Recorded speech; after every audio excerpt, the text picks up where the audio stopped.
किसी ब्लेड से, किसी छुरा से काटना नहीं है। डरना बिल्कुल नहीं है। जितना आप ज्यादा डरोगे उतने आपके जीने के चांस कम हो जाएंगे अगर जहरीला सांप होता है। इसलिए डरना नहीं है। डर के कारण आपका बीपी हाई हो सकता है, कम हो सकता है, ज्यादा हो सकता है। इसलिए जरूरी बात यह है कि डरना नहीं है। और उसके बाद अगर आपके पास इस तरह से पट्टी हो, ना हो तो आप इस तरह से कपड़ा भी ले सकते हो। मान लो यहां पर सांप ने काट लिया है तो अपने शरीर पर जो भी घड़ी है, जो भी आपने रस्सी वस्सी बांधी हो छोटी मोटी, वो सब कुछ निकाल देना है। जो भी अपने शरीर में फिट हो जाए वो सब कुछ निकाल देना है। यहां तक कि बेल्ट भी निकालना है, सॉक्स भी निकाल देने हैं, जूते भी निकाल देने हैं, सब निकाल देना है। पूरा ढीला ढीला रखना है, ठीक है। उसके बाद यहां पर सांप आपने काट लिया, ठीक है, तो इस तरह से लपेट देना है और लपेटते हुए इस तरह से आगे बढ़ना है। ऊपरी ओर से, ऊपर से नीचे आए तो भी चलेगा, नीचे से ऊपर आए तो भी चलेगा, कोई बात नहीं, लेकिन ज्यादा दबाव नहीं देना है, ठीक है। ऐसा तान कर नहीं देना है। हल्के से हाथ से ऊपर ऊपर ऊपर ऊपर आते आते आपने यहां तक आना है, ठीक है। अभी मैं अकेला हूं, अगर मेरे साथ कोई और होता तो जल्दी जल्दी काम हो जाता, ठीक है। इसलिए आपके साथ अगर कोई साथी हो तो आपका काम आसान बन जाता है। तो इस तरह से यहां पर बांध दिया जाए, ठीक है। बांधने के बाद जहां पर सांप ने काटा है वो भाग खुला होना चाहिए। खून बहता है तो बहने देना चाहिए। जिस जगह से खून आ रहा है उस जगह को कपड़े से साफ करते रहना है। जब तक कि खून आ रहा है तब तक अपने बार बार साफ करते रहना है। और जल्द से जल्द हॉस्पिटल जाना है। हॉस्पिटल जाते वक्त आप हो सके तो 4 व्हीलर गाड़ी में जाए, लेट कर जाए। लेटना है, सीधे लेटना है, हाथ को थोड़ा दूर रखना है, लेकिन दोस्तों आंखें बंद नहीं करना है, ठीक है। आंखें बंद करोगे हमेशा के लिए आंखें बंद हो जाएगी। आंखें बंद नहीं करना है, लेट कर जाना है, लेकिन सोना नहीं है, ठीक है। ऐसे करके आप हॉस्पिटल जाए। दोस्तों कौन से हॉस्पिटल में जाए ये भी बड़ी दुविधा है। तो अपने जिला में, अपने डिस्ट्रिक्ट में जो भी जिला रुग्णालय है, सिविल हॉस्पिटल, वहां पर आप भर्ती हो जाए और हो सके उतना जल्दी आप हॉस्पिटल चले जाए। या फिर आप ऐसे हॉस्पिटल में जा सकते हो जहां पर विष बाधा पर ट्रीटमेंट मिलता हो, सर्पदंश पर उपचार मिलता हो। ऐसे हॉस्पिटल में भी आप भर्ती हो सकते हो। दोस्तों ये रहा प्राथमिक उपचार जो आप कर सकते हो।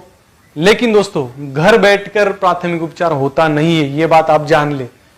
कुछ लोग हमें फोन करके कहते हैं घर के घर में घरेलू नुस्खे बताए, हमारा जो भी पेशेंट हो बच जाए। ऐसा कुछ भी नहीं है। घरेलू नुस्खा सर्पदंश में उपचार में काम नहीं आएगा। आपको हॉस्पिटल जाना जरूरी है और नहीं जाओगे तो मारे जाओगे। दोस्तों कुछ लोग घरेलू नुस्खे बताते हैं, ठीक है। नाजा 200 होम्योपैथिक मेडिसिन आपने देखा होगा शायद। ये यूट्यूब पर, फेसबुक पर, इंटरनेट पर काफी इस बारे में भ्रांतियां फैलाई गई है कि ये जो नाजा होम्योपैथिक मेडिसिन है उसके 2-2 बूंद 10-10 मिनट पर ले लो और घर पर ही बैठो और इंसान को मार दो। तो ये पूरी तरह से अंधविश्वास है। मुझे बताओ, गवर्नमेंट फ्री में जिला रुग्णालय, सिविल हॉस्पिटल में, जो भी अपने डिस्ट्रिक्ट का सरकारी अस्पताल है वहां पर ये वाला मेडिसिन एंटी वेनम लगभग ये 900 से 1000 को मिलता है। अब मुझे बताओ, अगर ये 10 और 20 रुपए वाला जो दवाई है नाजा 200, इससे आदमी अगर बचता है, एक आदमी बचता है, तो करोड़ों का ये जो दवाई है एंटी वेनम, करोड़ों का ये एंटी वेनम गवर्नमेंट हॉस्पिटल में क्यों उपलब्ध करवा रहा है? गवर्नमेंट इतना सारा खर्चा क्यों? फिर गवर्नमेंट का बेवकूफ है? नहीं दोस्तों, ये लोग बेवकूफ है। ये जो दवाई है किसी अलग बीमारी के लिए इस्तेमाल की जाती है, लेकिन कुछ डॉक्टर्स, कुछ होम्योपैथिक डॉक्टर्स इतने बेवकूफ है कि बताते हैं कि ये सर्पदंश पर काम करता है। तो नहीं, बिल्कुल भी ये काम नहीं करता है, क्योंकि मैंने आपको बताया गवर्नमेंट इतना बेवकूफ नहीं है कि लाखों करोड़ों की दवाई एक एक जिला रुग्णालय में रखे। तो ऐसा कुछ भी नहीं है। एंटी वेनम आपको लेना ही होगा, लेकिन ये आप खुद नहीं ले सकते, क्योंकि बहुत से बेवकूफ लोग इतने हैं कि मुझे फोन करके कहते हैं कि एंटी वेनम हम घर में रखेंगे तो हमें काट लिया तो हम लेंगे। ऐसा कुछ भी नहीं। आपको हॉस्पिटल जाकर ही लेना होगा, क्योंकि यह एक जहर है। ये सांप के ही जहर से बनाया गया एक जहर है। जैसे हम कहते हैं कांटे से कांटा निकालना, इसी तरह जहर से जहर ही मारा जाता है। तो अगर मान लो यहां पर मैंने बताया सांप काट लिया है, तो इस एंटीवेनम से आप बच सकते हो। कब?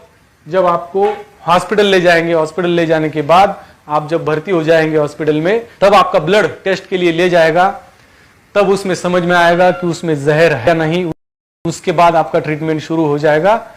उसके बाद आपको धीरे धीरे 1, 2, 3, 4, 5, 10, 15 तक ये एंटीवेनम दे दिया जाएगा। तो सोचो, लगभग ये मान लो 1000 रुपए का, तो लगभग आपको 25 से 50 तक ये एंटीवेनम लग सकते हैं। अगर 50 एंटीवेनम लगते हैं आपको, इस हिसाब से अगर आपको 50 एंटीवेनम लगते हैं तो आपको 60-70 हजार तक बिल आएगा प्राइवेट हॉस्पिटल में। अगर आप गवर्नमेंट हॉस्पिटल में एडमिट होते हो तो आपको कोई खर्चा नहीं आएगा, क्योंकि सरकार ये दवाइयाँ हमें मुफ्त में दे देती है।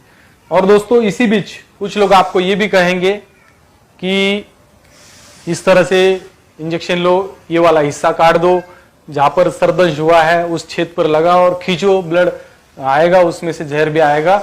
ऐसा भी कुछ नहीं है, ठीक है दोस्तों। ये करना इतना भी जरूरी नहीं है। कुछ लोग करते हैं, किया तो अच्छा ही है, लेकिन दोस्तों एक बात मैं आपको बताऊंगा, आपने ये टेक्निक इस्तेमाल की और आपने जहर खींचा, थोड़ा बहुत जहर निकल भी आएगा, खून ज्यादा आएगा, और आप सोचोगे जहर भी ज्यादा आ गया, अब मैं बच जाऊंगा। ऐसा नहीं। इससे आपके बस मेरे हिसाब से 5 से 10% जहर बाहर निकल सकता है, इससे ज्यादा नहीं।